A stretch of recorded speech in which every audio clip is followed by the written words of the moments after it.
1, 2, 3, 4, 5, let's go!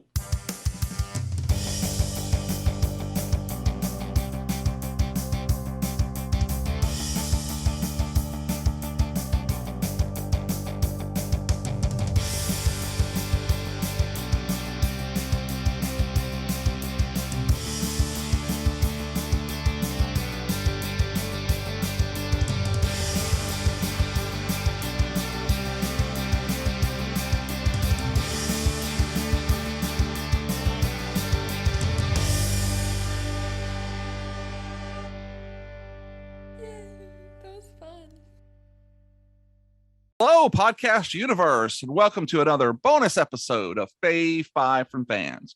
We're broadcasting to you from the Plastic Microphone Studios deep in the heart of Cajun country. And today I have invited artist, author, and U.S. Army vet Damon Pellican, who'll be a guest at the Louisiana Comic Con this Saturday and Sunday. He'll be at booth 514, so make sure to stop by. That's number 514. And Damon, welcome to the show. Well, thank you very much.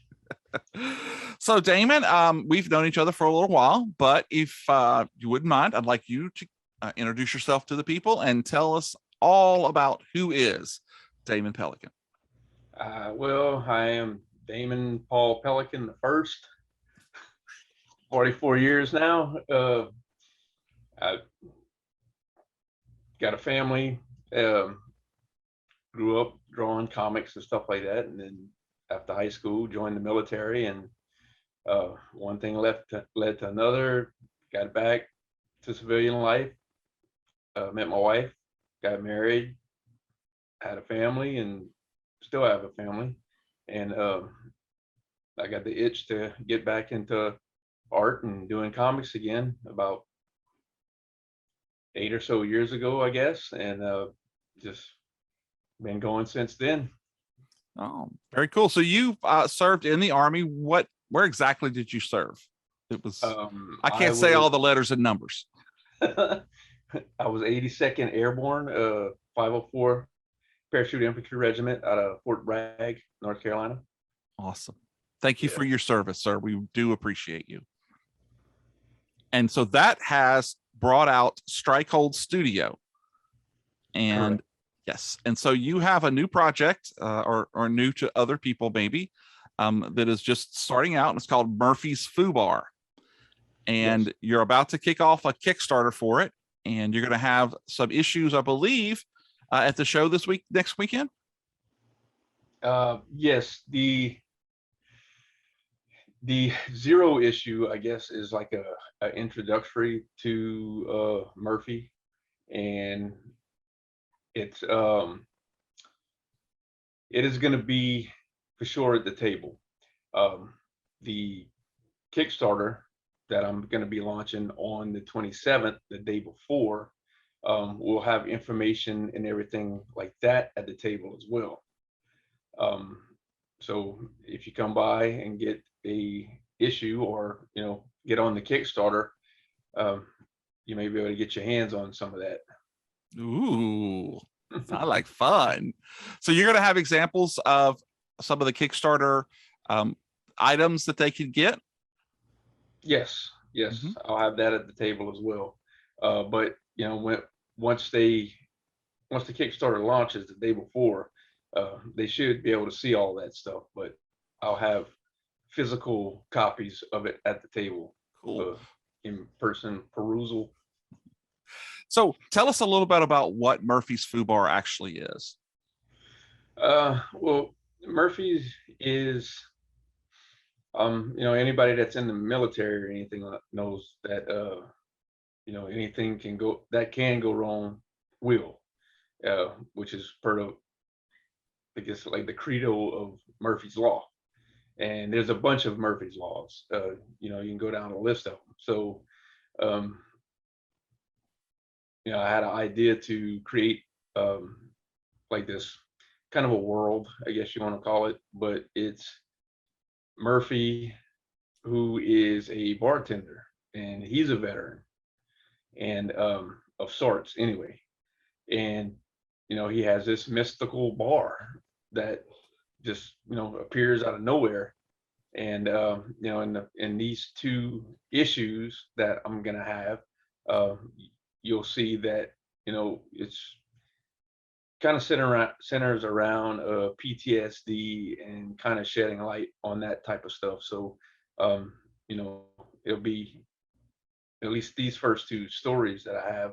It's veterans on their last leg, about to call it quits and end it all for themselves, because they're having all of these internal struggles and issues.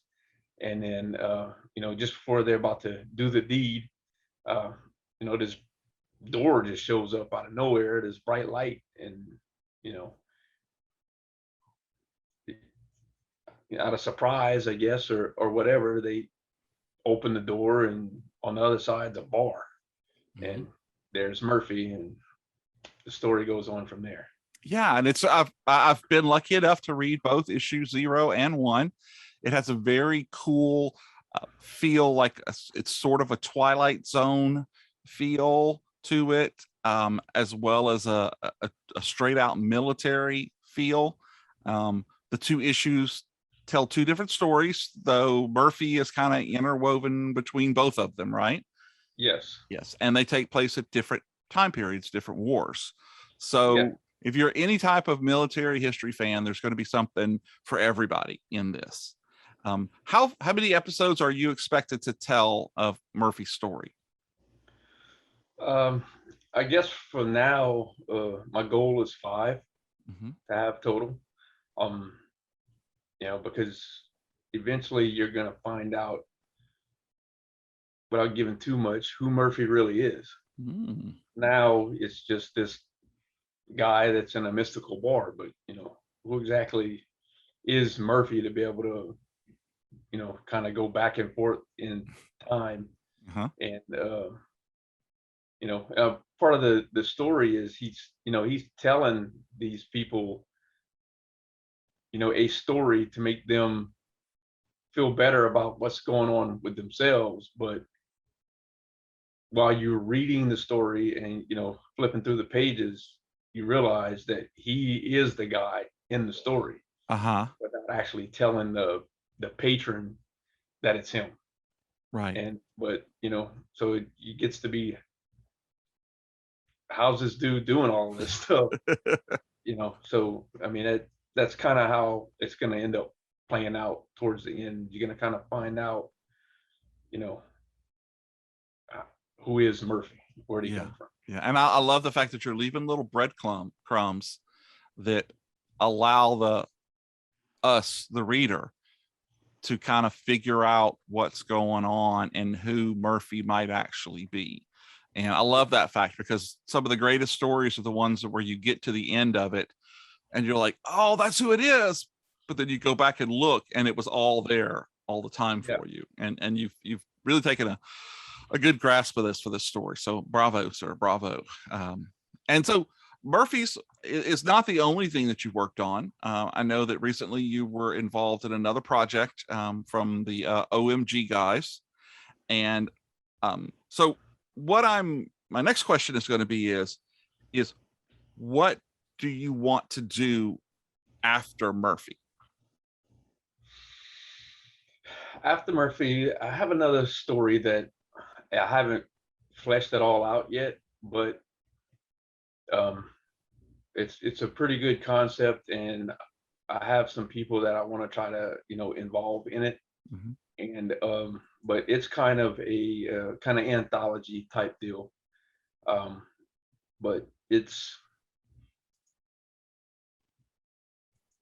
going to be a 360 from Murphy's. Okay. Murphy's more serious. Well, I guess you could say serious in a, I don't know, Die Hard or Lethal Weapon kind of way. But this is going to be a little more on the like Far Side, kind of alien, maybe Stargate-ish kind of thing going on. Cool. Well, I'll look for. I haven't heard anything about this yet. I'll look forward to seeing that. Keeping that one close to the breast. Well, let me ask you, what can people expect to see when they come to booth 514 at the Louisiana Comic Con? It's coming Saturday and Sunday? Like I said, I'll have issues of Zero. I may have some special issues of One that you would only be able to get if you go through the Kickstarter, which okay. We'll see how all of that goes. But I'll have some of my other illustrations and things like that, at the booth, and some of the OMG books that I've taken part in and things like that. And I'm bringing a big stack of sketch covers and all of that stuff. Okay, so you're good for commissions. Yeah, if people want commissions or whatever, I'll have that type of stuff available too. Okay, that's awesome. Okay, so then I always want to kind of wrap these up with a favorite question, because it is Fave 5 from fans, even though it's a bonus episode now with video. So I gotta ask you, what's your favorite breakfast cereal and why? And you're killing me with that. Cookie Crisp. Ooh, Cookie Crisp. Yeah. I love chocolate chip cookies. So it's a bowl full of chocolate chip cookies, huh? Yeah, pretty much. That's awesome. That's a good. I'm gonna allow that. I love that was as a kid when it was the cop and the Cookie Crisp robber. Yeah. So I'm with you. I don't know what it is now. It's the dog, I think. The Cookie Crisp or something. Make him into a werewolf, maybe. That would be fun. Yeah. Well, all right. Well, tell everybody, where can we find out more about Murphy's Fubar and all the other projects that you have going on? Well, I have a website, strikeholdstudio.com, and then you can follow me on Facebook and Instagram at Damon Pellican, Pellican, 2 L's, just like the coffee, but spelled different. On Instagram and Facebook, so you can follow me there. The same thing. Okay, awesome. And we'll have all those addresses and links at the end of the show, so you guys can pause it at the very end and write it all down and blow your Facebook media gram up, as the kids don't say. All right. Well, one of the things I always like to do is to pick something out from your background, and I see behind you, what is that on your desktop? That looks very cool. Well, this is going to be one of the early bird covers for the Murphy's Kickstarter. That is coming up. There's only going to be 25 of those available. That's cool. And that's the team, right? Yes, that is Whiskey Tango Foxtrot, the team. Whatever does that stand for? That is cool. I'm digging that, man. I can't wait to see how that looks full out printed and everything. That's going to be cool. Yeah, I can't wait either. Good. Well, we have to give your co-producer and project manager and runner and editor and everything else, Angela, a huge shout out, because she is just the bomb. She's your social media director. She was on when I made this call, so she's making sure that just nobody gets through. And crack the whip. That's it. We'll come by and give her $1 if y'all see her, because she deserves it. All right, buddy. Well, this has been great. Thanks so much for taking the time out of your day to do it. We're going to look forward to seeing you at the Louisiana Comic Con at the Cajun Dome, specifically at your booth 514. We're going to come by and maybe check out that cool shirt you're wearing, or any of the artwork. That shirt right there, man. That's what I'm talking about. And see all of the cool stuff for the Kickstarter, and just everything you got there. It's going to be cool, man. Looking forward to it. Sounds good. I can't wait. Great. Well, thanks so much for being on the show. I appreciate you, and we'll look forward to seeing you. Thank you. Appreciate it. This is Hulk Boy from Hollywood signing off.